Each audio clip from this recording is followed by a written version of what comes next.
My fiancé announced, "I'm not taking your last name. It's too common." I said, "Totally understand." Then I quietly canceled the venue deposit and used it for a down payment instead. Her wedding planning calls started going to voicemail. I, 30 male, was engaged to Victoria, 28, for 14 months.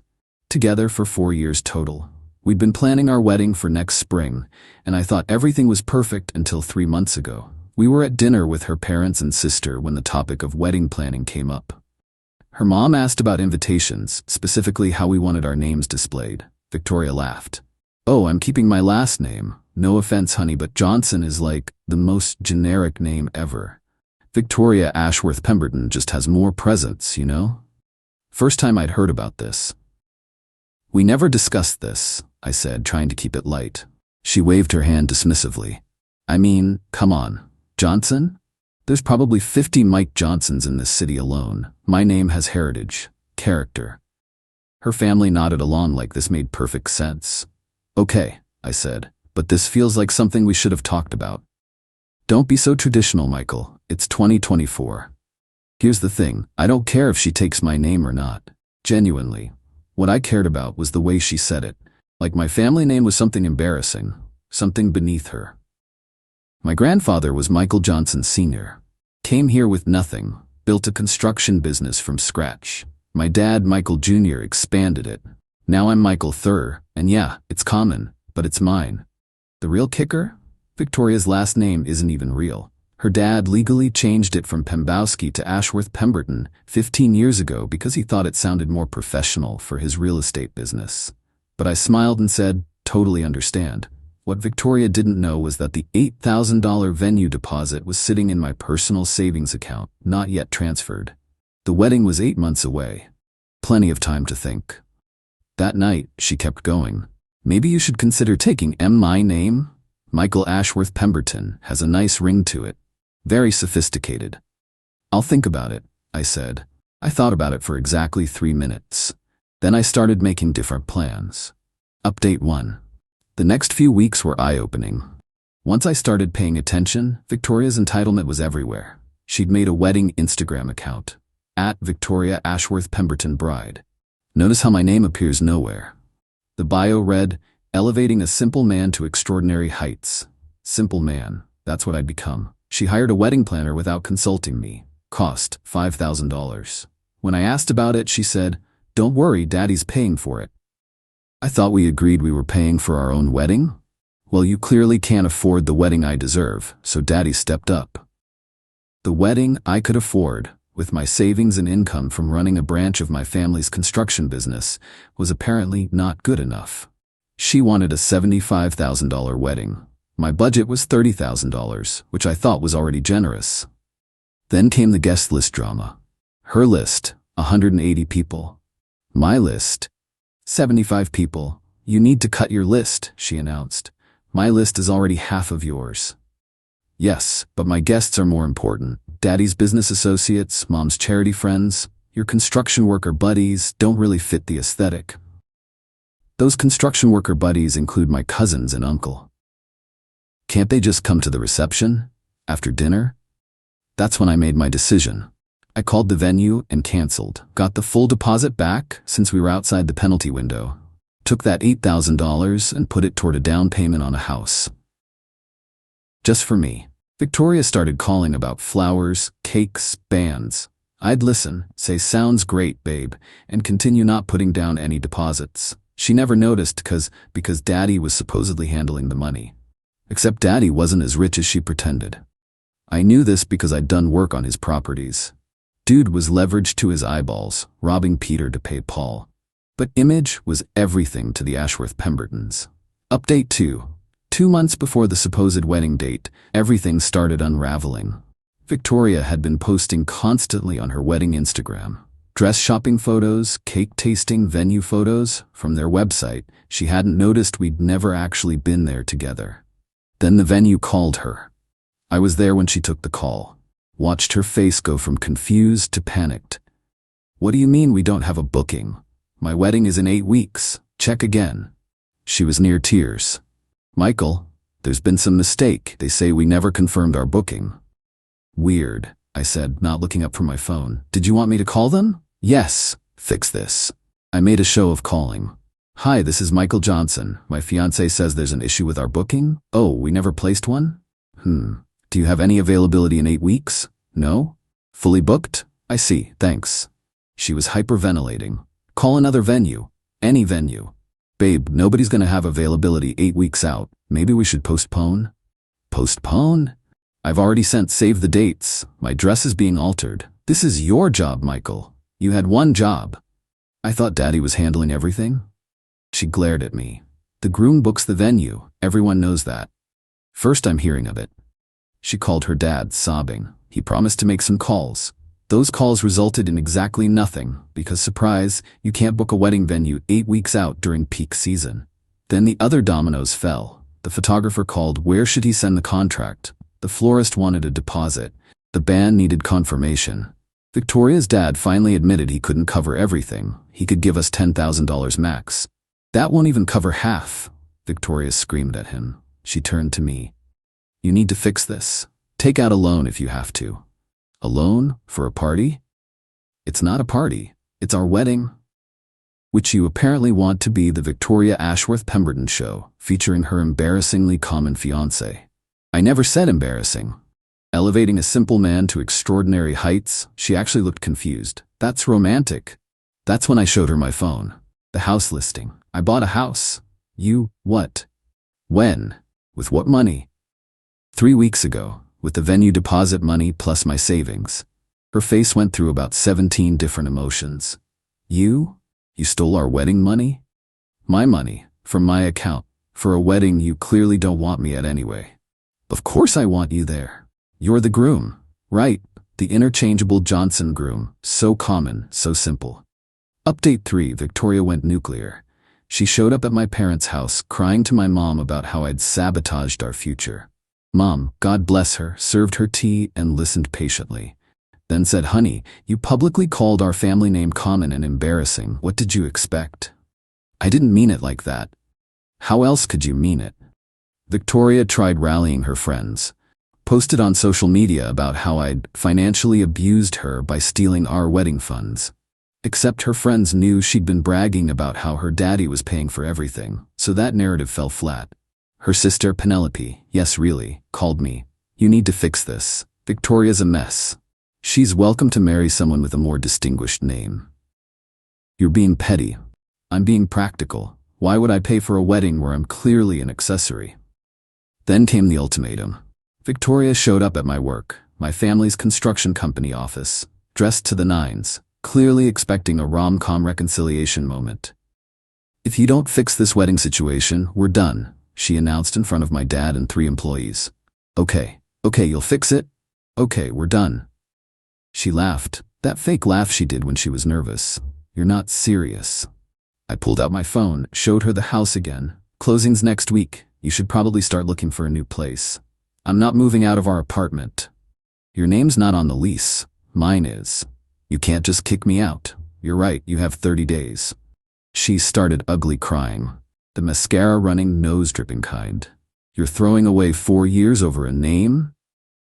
No, I'm walking away from someone who thinks she's settling for me. My dad, who'd been silent until then, spoke up. Victoria, I think it's time you left. She looked around the office. At the photos of 3 generations of Johnson men building this business, at the awards and certificates with our common name on them, at the employees who respected us not for our sophisticated name, but for our work. This is a mistake, she said. You'll never find someone like me again. Promise? I replied. Update 4. Victoria refused to move out, said she had rights and I couldn't just evict her, so I moved into my new house instead. Let her have the apartment, but I canceled the utilities transfer I'd been doing every month to keep them in my name.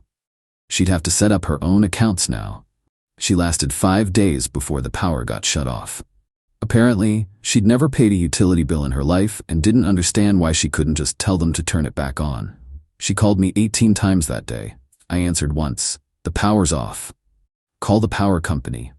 They want a deposit and pass payment. Sounds like a you problem. This is abusive. No, this is adulthood. Welcome. Meanwhile, I was settling into my house. 3 bedrooms, 2 baths, nice yard. The neighbors, Rob and Agnes, brought cookies. Normal common names. Salt of the earth people. Victoria's dad called, trying to mediate. Michael, be reasonable. Victoria made a mistake. She's young. She's 28. She didn't mean to insult your family. She literally said my name wasn't good enough for her. She's passionate about her heritage. Her fake heritage? Pembowski? Long silence. You know about that?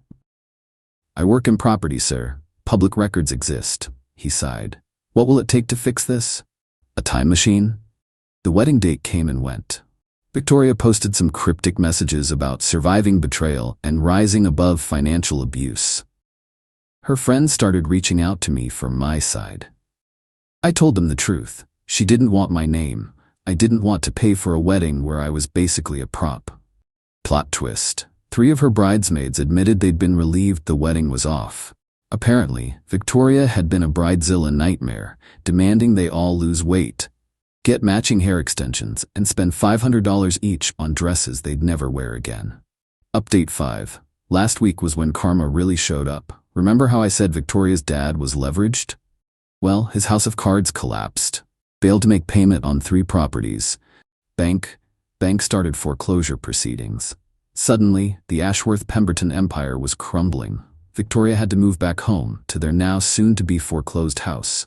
She called me, actually humbled for once. Michael, I need help. What kind of help? Daddy's lost everything. We need a loan, just temporarily. From simple, common Mike Johnson? Don't be like that.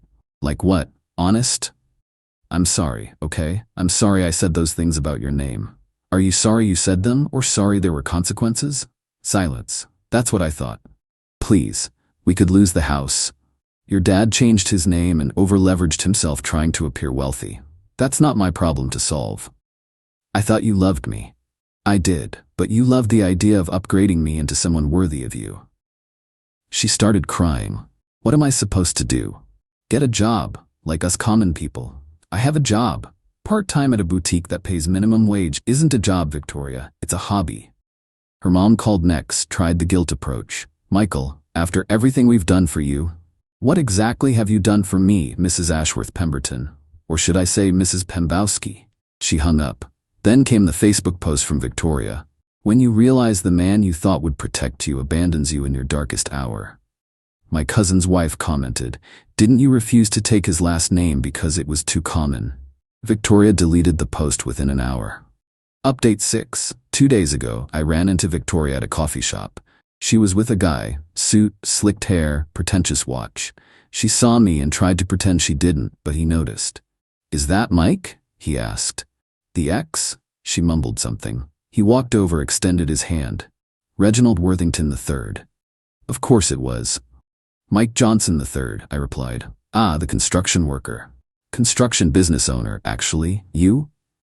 Investment banking. Victoria's told me all about your situation. Has she now? Victoria hurried over. Reggie, let's go. In a moment, darling, I wanted to thank Mike. Thank me? For letting this gem go. Though I must say, canceling a wedding over a name seems rather working class, don't you think? I laughed. Actually laughed. Reggie, buddy, she's all yours. Fair warning though, her dad's broke, she's living at home, and she thinks having a hyphenated last name makes her aristocracy. Victoria's face went red. That's not.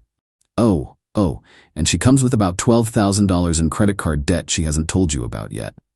Reggie's smile faltered. Excuse me? Ask her about the wedding dress she bought and can't return, the deposits she put on vendors she can't get back. All on credit. Victoria grabbed Reggie's arm. He's lying. I pulled up my phone, showed a screenshot of a text she'd sent begging for help with her credit cards. Sure about that? Reggie looked between us, then carefully extracted his arm from Victoria's grip. I just remembered I have a meeting. He left. Victoria stood there, shaking. Why would you do that? Just elevating you to the extraordinary heights you deserve. You're cruel. No, I'm common. Remember? She left crying. Posted later about toxic exes who can't let go.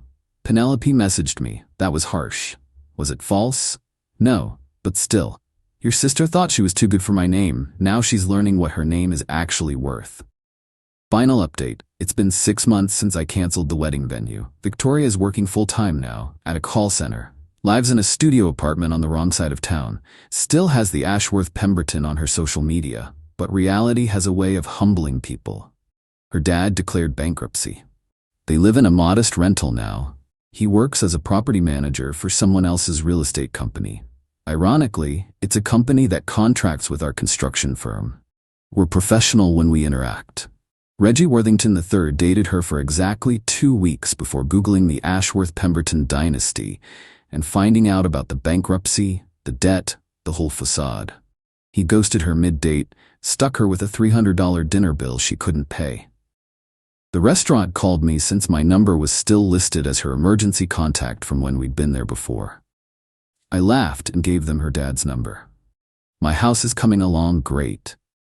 Renovated the kitchen myself. Turns out those working-class construction skills are pretty useful. Started dating someone new. Her name? Jennifer Smith. Even more common than Johnson. She thinks it's hilarious. We joke about being the most generically named couple in America. She also has a PhD in engineering and owns 2 patents. But sure, the name is what matters, right? Victoria reached out one last time last week. Long email about how she's grown and learned and sees things differently now. How she realizes she was superficial and wrong about my name, my family, my work. She ended with, "Maybe we could try again?" I replied with 2 words, "No thanks." She responded, "Is it because of Jennifer?" I saw the photos. She's pretty, I guess, but kind of plain, very ordinary. And there it is. 6 months of struggle, and she learned nothing. Still judging people by surfaces, still thinking she's better than everyone else, just with less money to pretend with. I forwarded the email to Jennifer. She laughed so hard she nearly choked on her coffee. Ordinary? I'll take ordinary over delusional any day. We're planning a barbecue for next month. Small, simple, just family and close friends.